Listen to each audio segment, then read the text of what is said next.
शिवाय। श्री शिवाय नमस्तुभ्यं। श्री आदिशक्ति पार्वती माताये नमः। श्री लक्ष्मी नारायणे नमः। श्री ब्रह्मा सरस्वतीये नमः। श्री सियारामे नमः। श्री रामदास हनुमाने नमः। श्री विघ्नेश्वराय नमः। श्री राधेश्यामे नमः। हे शिवजी, तमारी कृपाथी हूँ आ शिवपुराण वाँची रही छूँ अने मारी मम्मी ने बेन शिवपुराण सांभળી રહ્યા છે। अमे त्रण शिवपुराणનું ज्ञान प्राप्त કરી શકીએ એટલી શક્તિ પ્રદાન કરજો અને शिवपुराणનું તેજ સહી શકીએ એટલી ક્ષમતા પ્રદાન કરજો। हे विघ्नेश्वर गणपति बापा, તમે शिवपुराणના વંચનમાં આવતા તમામ વિઘ્ન હરજો।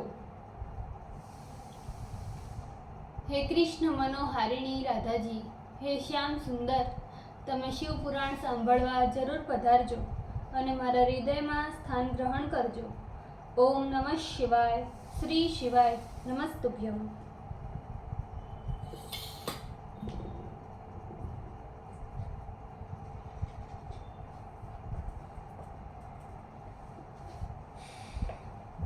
एकोणत्रीसो अध्याय, पेज नंबर 1271। सूत जी बोले, इसके उपरांत परमात्मा शिव के नागेश नामक ज्योतिर्लिंग की जिस प्रकार उत्पत्ति हुई उसे कहता हूँ।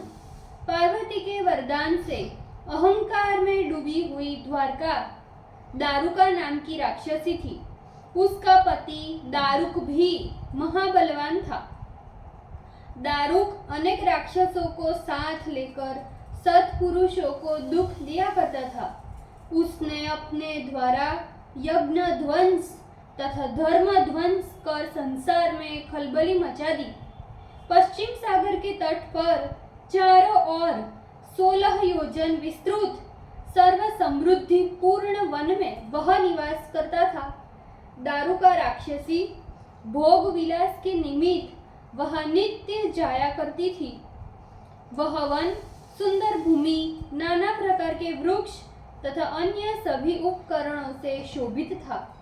देवी ने प्रसन्न होकर वह वन दारुका को दिया था, जिसे देखने के लिए वह अपने पति के साथ अपनी इच्छा अनुसार जाया करती थी।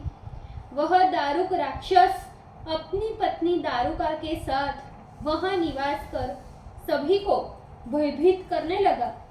उससे पीड़ित हुए वहां के निवासी महर्षि औरव की शरण में गए और उन्हें विनम्र हो सह प्रेम नमस्कार कर बोले। मनुष्य बोले, हे महर्षि, हम दुष्ट राक्षसों से सताए हुए हैं, हमको शरण दीजिए, अन्यथा ये राक्षस हम लोगों को मार डालेंगे। आप सब कुछ करने में समर्थ है क्योंकि आप अत्यंत तेजस्वी हैं। पृथ्वी में आपके सिवा और कोई ऐसा नहीं है जो हम लोगों को शरण दे सके और जहां जाकर हम लोग सुख प्राप्त करें।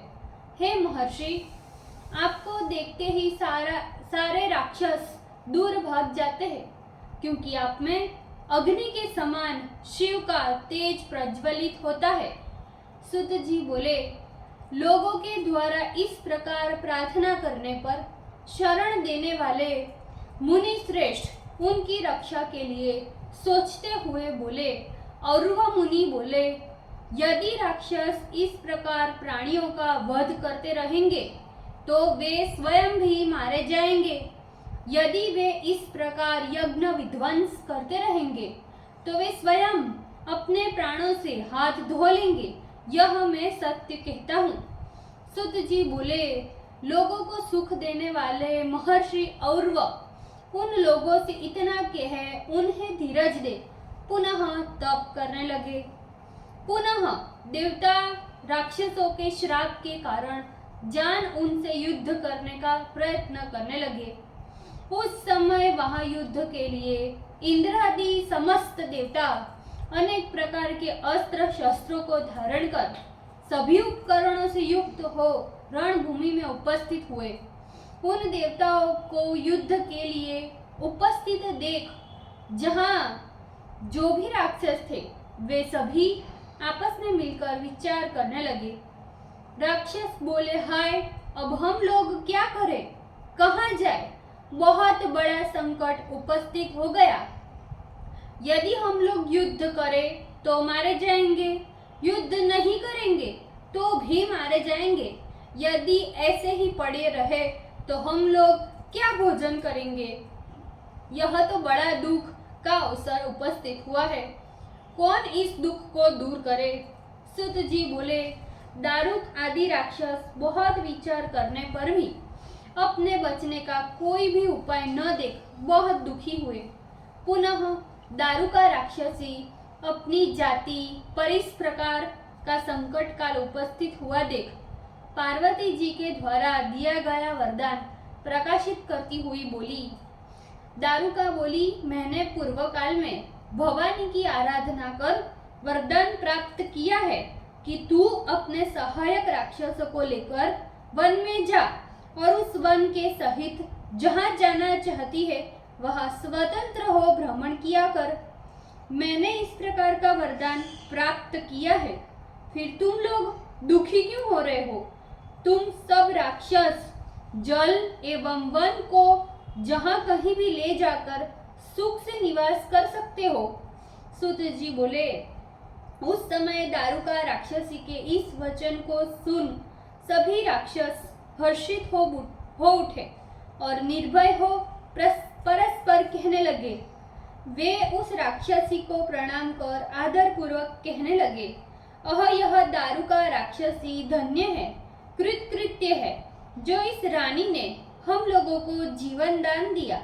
हे देवी, यदि तुम में इस प्रकार की शक्ति है तो शीघ्र यहाँ से चले चलो। अब क्या विचार करती हो? हम लोग जल में जाकर सुखपूर्वक निवास करेंगे। इसी समय सभी लोग देवताओं को साथ लेकर उन राक्षसों से युद्ध करने के लिए आए जिन राक्षसों ने उन्हें बहुत दुख दिया था।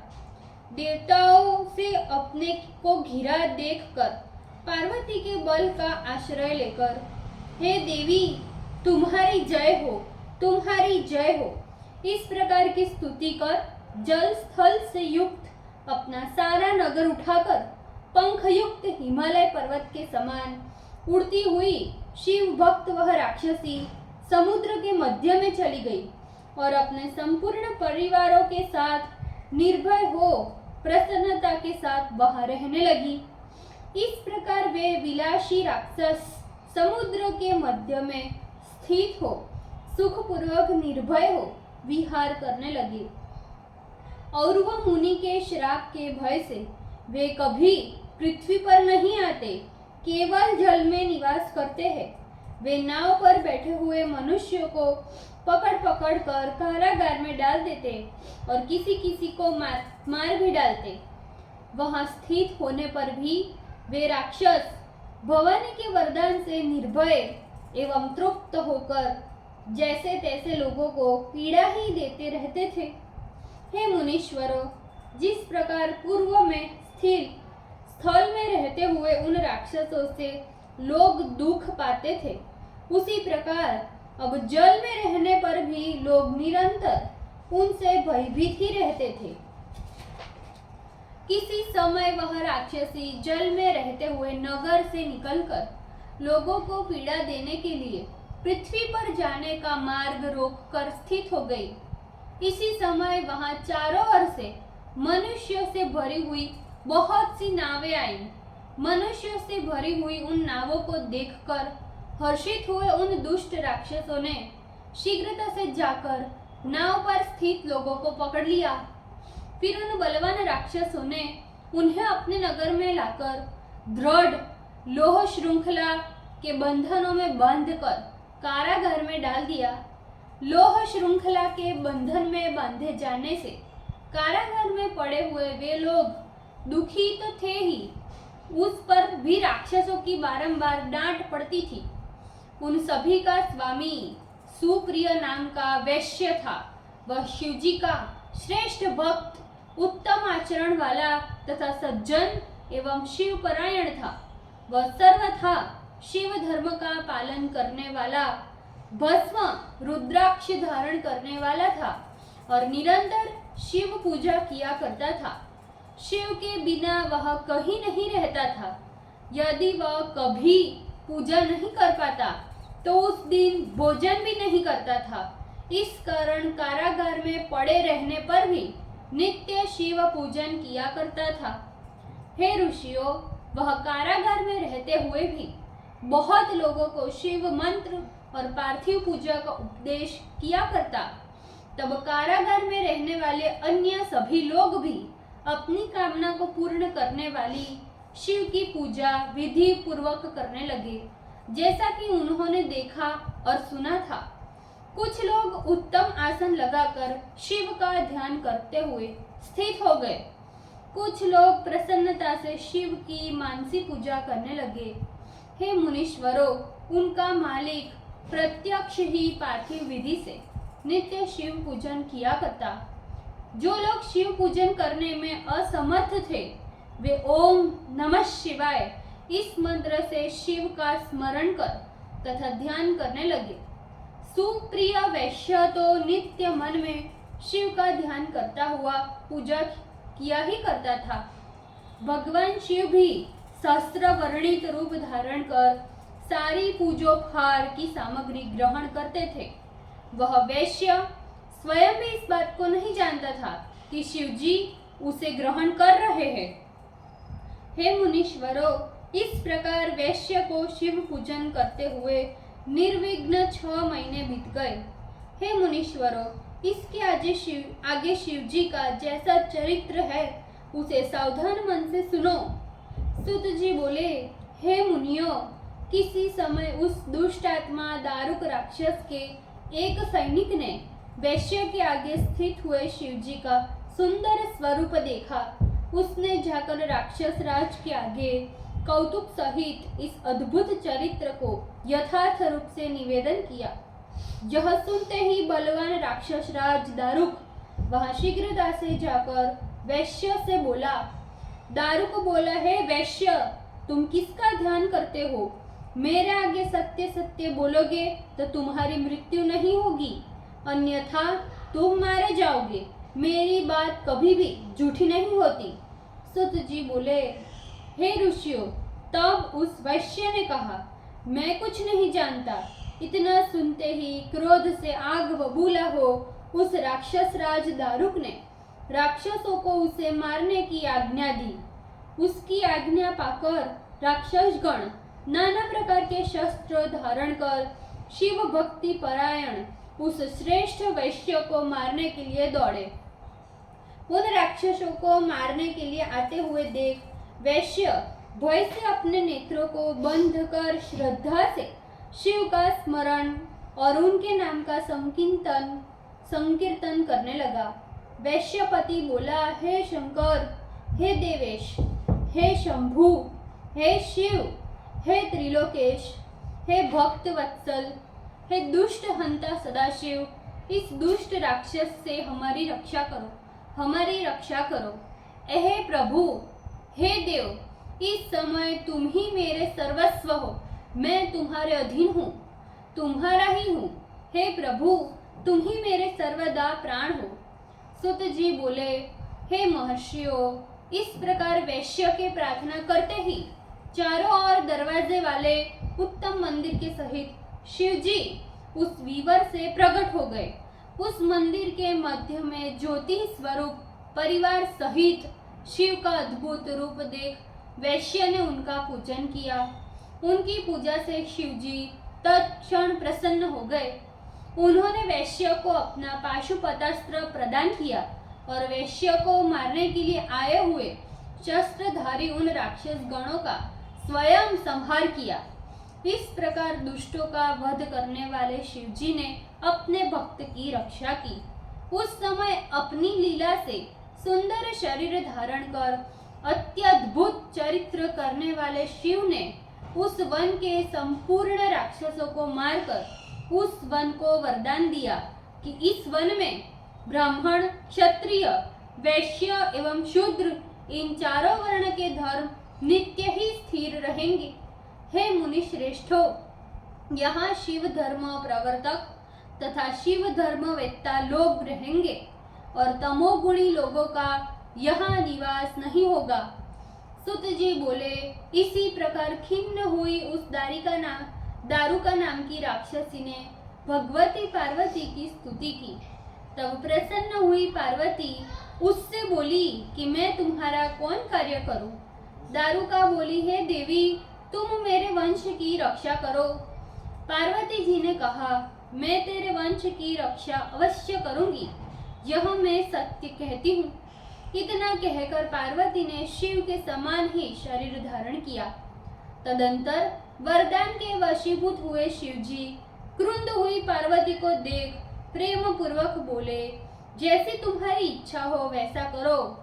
इस प्रकार अपने पति शिवजी का वचन सुन पार्वती जी शीघ्रता से बोली, आपका वचन युगांत में सत्य हो, तब तक वहां तामसी सृष्टि रहने दीजिए, ऐसा मेरा विचार है। हे स्वामीन, हे शिवजी, यदि मेरी बात न रहेगी तो प्रलय हो जाएगा, यह मैं सत्य कहती हूँ। हे नाथ, मैं तुम्हारी आश्रिता हूँ, तुम्हारी ही हूँ, अतः मेरा वचन प्रमाणित करो। और यह राक्षसी दारुका देवी मेरी शक्ति है, जो सभी राक्षसियों में बलिष्ठ है।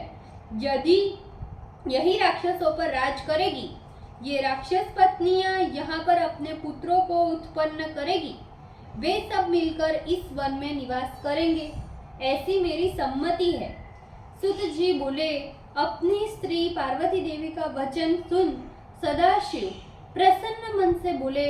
शिव जी बोले, हे प्रिय, यदि तुम ऐसा कहती हो तो मेरी बात सुनो।